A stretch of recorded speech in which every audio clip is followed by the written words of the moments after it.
नमस्कार दोस्तों, आप लोग कैसे हैं। फिर से आपके बीच में एक मैं नया मोटिवेशन वीडियो लेकर आ चुका हूँ, जो आप इस वीडियो को सुनकर काफ़ी इंस्पायर होंगे और मोटिवेट होंगे।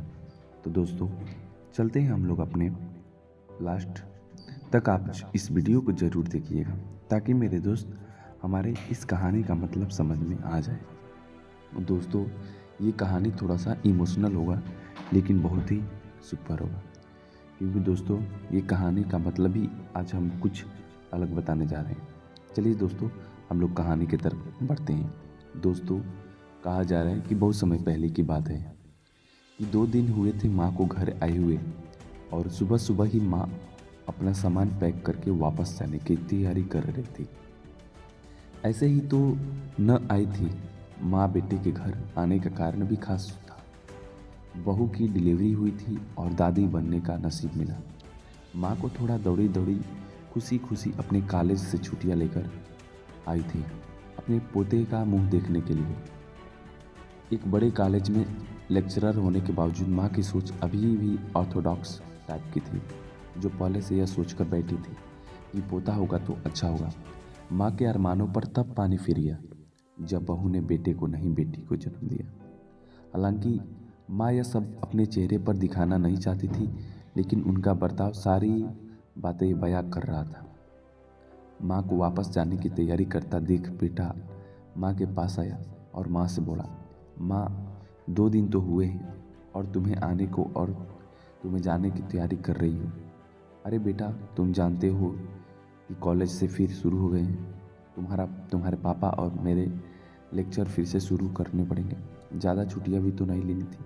मैंने जाना तो पड़ेगा, लेकिन तू चिंता मत कर, थोड़े दिन बाद और मैं तुम्हारे पापा दोनों ही वापस आएंगे। अगले दिन सुबह सुबह माँ नहा धोकर जाने की तैयारी कर रही थी।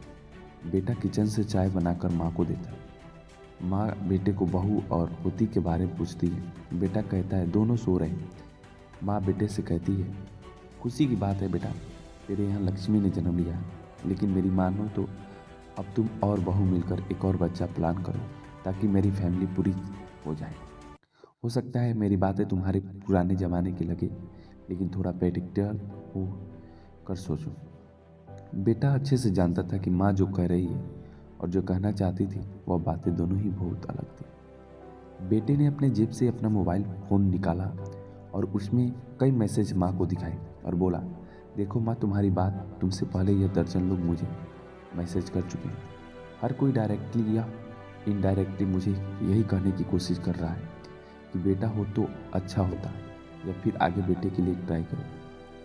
माँ, तुम्हें चाहे मुझे जो भी समझाने की कोशिश कर रहे हो, लेकिन मैं यही कहूँगा कि तुम पापा दोनों ही अभी भी पुराने सोच पकड़े हुए हो, और ऐसा मुझे इसलिए कहना पड़ रहा है क्योंकि अगर मेरा बेटा हुआ तो आप इतनी जल्दी जाने की तैयारी नहीं कर रही होती और उसे अपने हाथों में लेकर यहाँ से वहाँ खिला रही होती।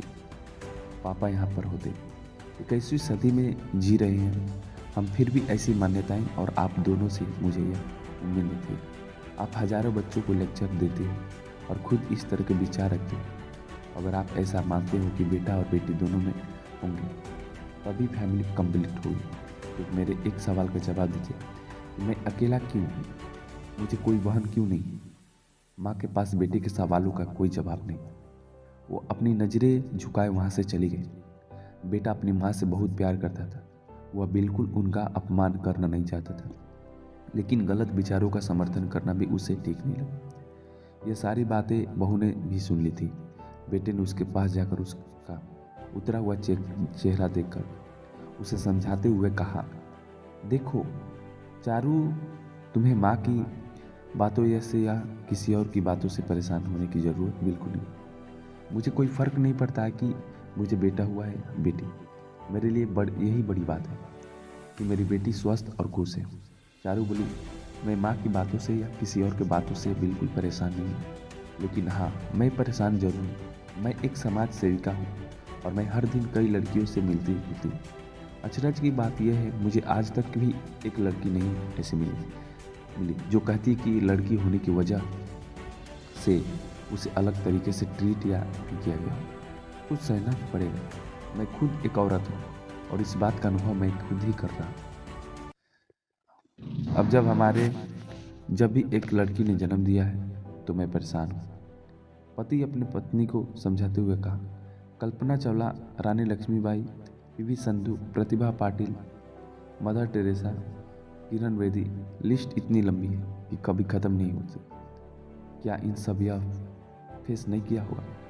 जरूर किया, लेकिन उन्होंने दुनिया जो साबित कर दिखाया है और जिस मुकाम पर वो पहुंची है, हर लड़की को हौसला देने के लिए काफ़ी है। इन सब में जो सबसे पहला नाम आएगा जो हमारी बेटी का हौसला दे, वह होगा चारू शर्मा का, यानी तुम्हारा हमारी बेटी की हिम्मत और ताकत बढ़ेगी। दोस्तों, सिर्फ महिला दिवस मनाने में या देवियों की पूजा करने में लड़का लड़कियों में समानता नहीं आएगी। यह समानता तब आएगी जब हम अपने विचारों को जड़ों से बदल पाए। उम्मीद करता हूँ कि आज की ये कहानी आप लोगों को बहुत अच्छी लगी। लड़की हुई एक प्रेम कहानी आपके दिल छू जाएंगे भाई। कहानी पूरी पढ़ने के लिए या आपको पूरा वीडियो देखने के लिए दोस्तों तहे दिल से धन्यवाद देना चाहता हूँ। कभी भी अपने इस पूरी कहानी को सुनने के लिए